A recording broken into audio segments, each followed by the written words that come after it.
太早，2个人回来的巴士上睡饱，下车之后才发现 GoPro 不见了。Hello， 大家好，皆さんこんにちは。来到卡帕多奇亚的第2天，在参加完绿色行程之后，我们回到格雷梅小镇上准备吃晚餐。我们这天来到的是 Kratos Premium Restaurant， 它是位在饭店里面的露天餐厅，不仅可以品尝到当地美食，也是一个可以同时欣赏格雷梅小镇风景的餐厅。菜单的选择还蛮多的，我们点了 Cappadocia Ravioli 卡帕多奇亚水饺和 Cappadocia Pottery Kebab 卡帕多奇亚的陶罐烤肉。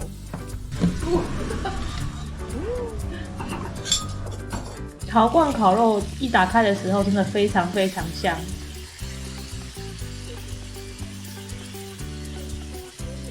调味上并没有太多的辛香料，反而有非常多的黑胡椒的香气，肉质本身也相当柔嫩，非常推荐。另外让人超级好奇的是超小粒的卡帕多奇亚水饺，沾酱的话有附 yogurt 或是番茄酱，沾番茄酱吃起来其实是还蛮熟悉的味道。这间餐厅虽然有点小贵，不过气氛上和服务上都感觉很不错，来到卡帕多奇亚的时候还蛮推荐的哦。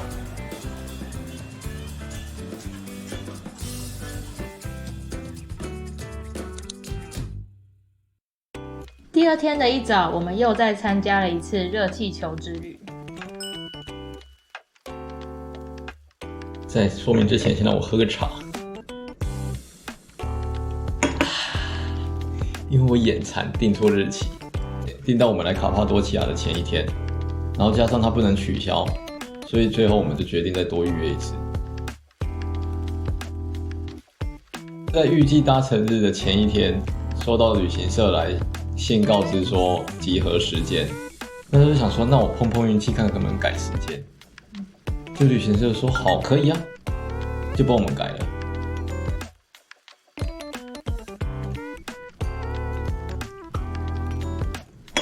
我也很意外，小屁友，真是。结果就因为这样子，这天早上3点半集合，因为真的太早了，所以快到热气球飞行地点之前，还有带我们去吃早餐。那早餐吃起来还不错耶，就很像没有冲的蛋饼。然后它会再附上一个非常非常烫的土耳其热茶。然后因为我们2次都是买3个峡谷之一的热气球之旅，所以我们这次有跟旅行社说，希望可以去 Cave Valley 以外的地方飞。我们第2次是在 Sogano Valley 搭乘热气球，因为是从峡谷底端开始起飞，所以会一直调整高度去看各个峡谷景色。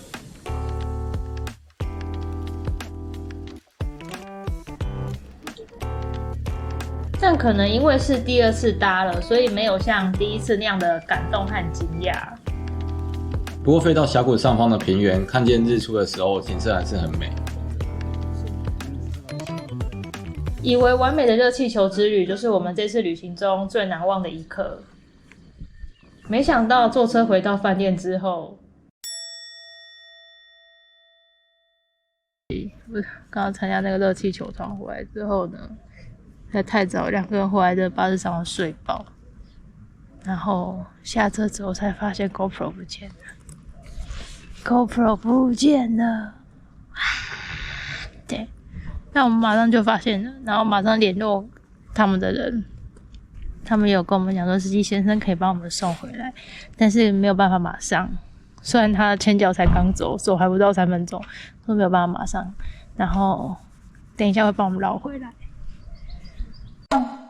真的太热了，我决定今天不顾世人的眼光，我还是要把我可爱的阳伞 WPC 拿出来撑。昨天参加完绿线之旅之后，今天跑来参加红线之旅，还非常幸运的遇到同一位导游。第一站来到的是乌奇沙城堡，它是一个距离格雷梅小镇非常近，又可以同时欣赏到卡帕多奇亚地貌的景点之一。在这里可以看到很多利用天然岩石所建的洞穴屋。这次的行程虽然没有爬到最高处的城堡附近，但远远看还是非常壮观。但是确实那边比较好，那边比较看得到岩石。对，那边是进去过去要钱。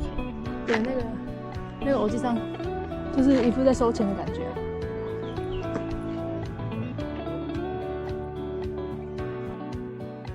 离开乌奇叉城堡后，我们接着来到蘑菇谷，也就是俗称的妖精的烟囱。在入口就看到给当地人和给外国游客的不同票价，算下来还是要参加一日游比较划算。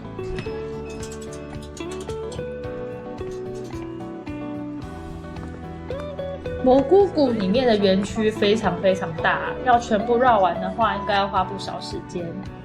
导游带着我们直接看重点的部分。除了说明导览之外，也会留时间给大家自己走走看看、拍拍照。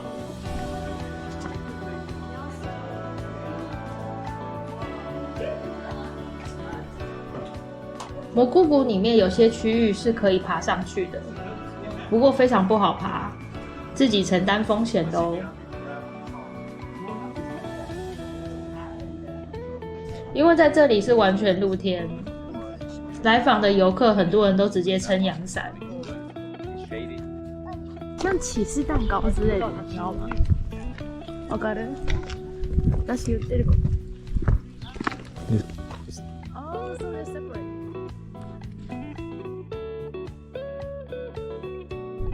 红线第3个景点，我们来到的是幻想谷，这里也是可以欣赏各种奇岩巨石的地方。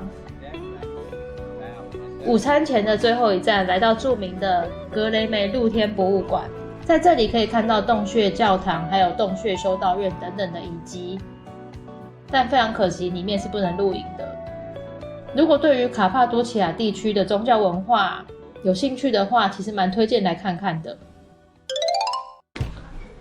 红色路线的午餐是非常丰盛的自助餐，口味其实还不错，而且不像前一天是在户外。至少是室内有冷气，大家吃的都蛮开心。红线上午的行程主要为户外景点，而下午则是以室内为主。室内行程主要参观的是土耳其的手工地毯，还有手工陶艺制品。虽然说是当地非常有名的特色，但说白了就是工商服务的时间。我们导游人非常好，他在车上的时候就有跟我们说会安排逛街的时间，但这些地方都不是强迫性一定要购买。如果不喜欢或者是没有打算要买的话，就在店家说明完之后走出店家就可以了。因为都是手工制品，所以价格其实不便宜。不过如果有兴趣想要买的话，是可以谈价钱的。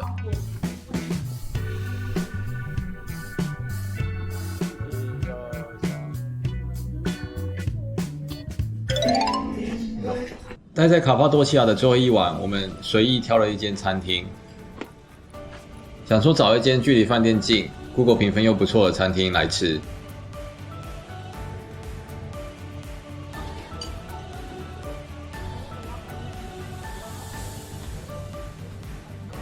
餐点上的口味没有太大的问题，但比起餐点本身，我觉得它的气氛非常非常的棒。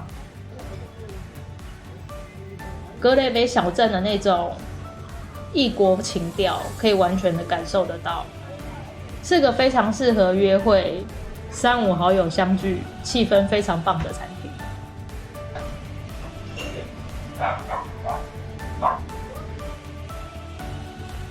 来卡帕多奇亚如果没有搭热气球的话，其实也可以选一个有美美露台的饭店，一边看日出一边看热气球。其实也还不错。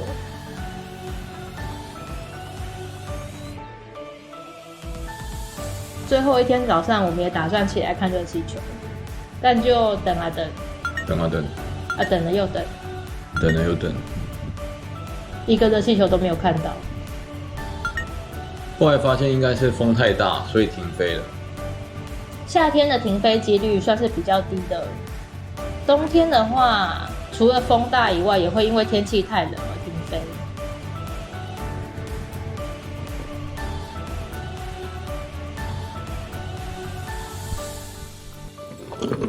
我们接下来要去下一个地方安卡拉。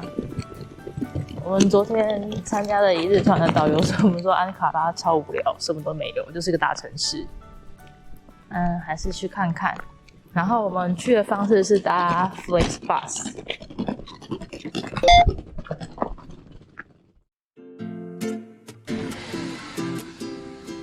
收拾好行李之后，我们这天要搭 FlixBus 前往下一站安卡拉。搭车的时间是4个多小时，在公车站附近吃过简单的早餐之后，就准备上车。座椅还蛮舒服的，意外的还有发饮料跟小点心。原本以为4个小时的车程中间会停靠某个休息站，稍微休息一下上个厕所，但完全没有停。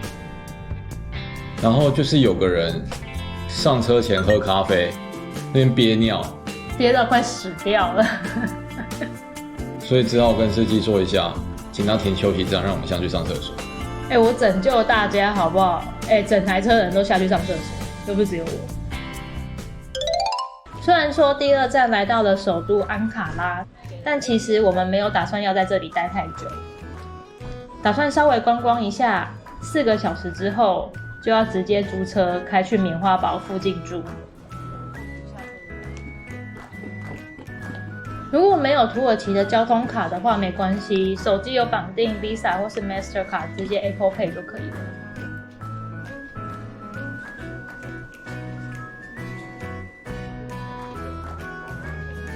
置物柜只有一个地方有，只收信用卡，但却又不收国外的信用卡。很幸运的遇到刚好也在寄放行李的当地人，请他们帮忙刷卡，我们再给他钱，才顺利寄放成功。再次搭上了地下铁，我们来到了第1个景点——土耳其国父的凯末尔纪念馆。凯末尔是谁？大家学生时代都有学过，历史课本都有写，国中课本就有写的。真的哦？不过我觉得他们设计的很有特色，像是他们回廊那边设计的非常漂亮，然后还有一些像壁画这样子的感觉，整个非常的庄严，然后很气派，真的是气派。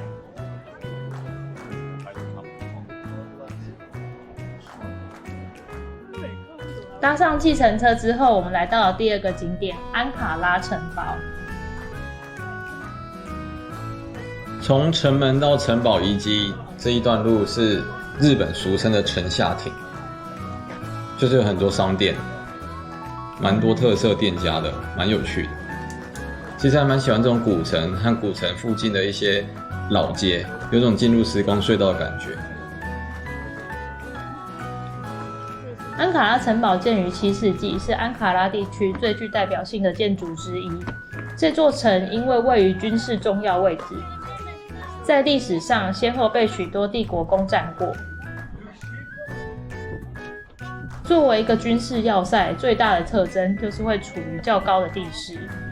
来到这里可以俯瞰安卡拉市区的景色，但相对代价就是要爬不少坡。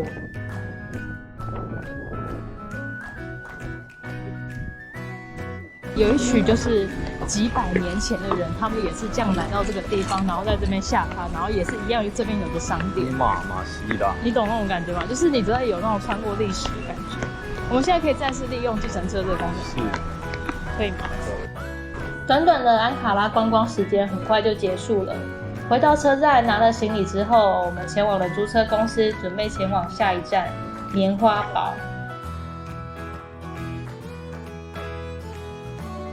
逛完了2个安卡拉景点，租完车之后，我们要开始这次的土耳其长征。我们要先从安卡拉开车到棉花堡，需要开5.5个小时，470公里左右。所以到棉花堡的时候，大概是晚上9点多。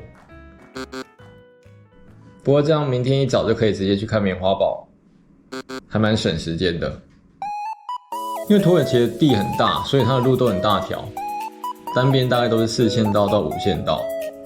他们的高速公路系统有一个叫 HGS 的系统，其实就很像台湾的 ETC， 只要你租的车有这个系统的话，过高速公路收费站的时候就直接走电子的闸口，然后它就会自动感应。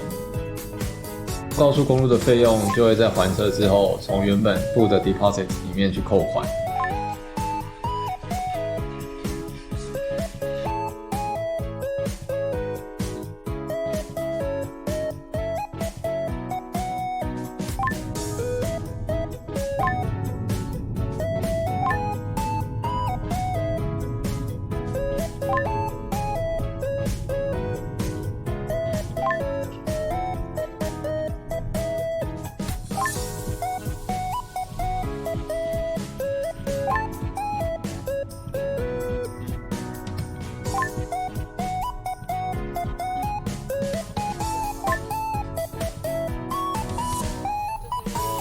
中间有停下来加油一次，稍微休息之后，开了5个半小时多，终于抵达了棉花堡旁边的一个小镇。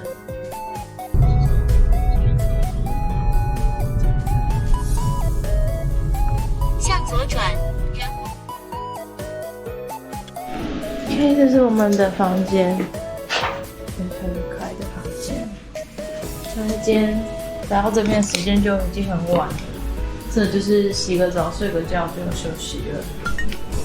睡个觉就跟我讲，睡个澡睡个觉。这个小镇的好处是距离棉花堡非常非常近，但这里的旅馆其实就是非常简单的感觉。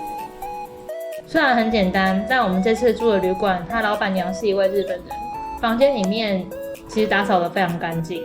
好幸福哦，老板娘是日本人，她帮我们准备了一个简单的面包，什么东西吃，开心。下一集我们就要去棉花堡还有以弗所古城喽。今天的影片就先到这边，我们下集再见喽，拜拜。19。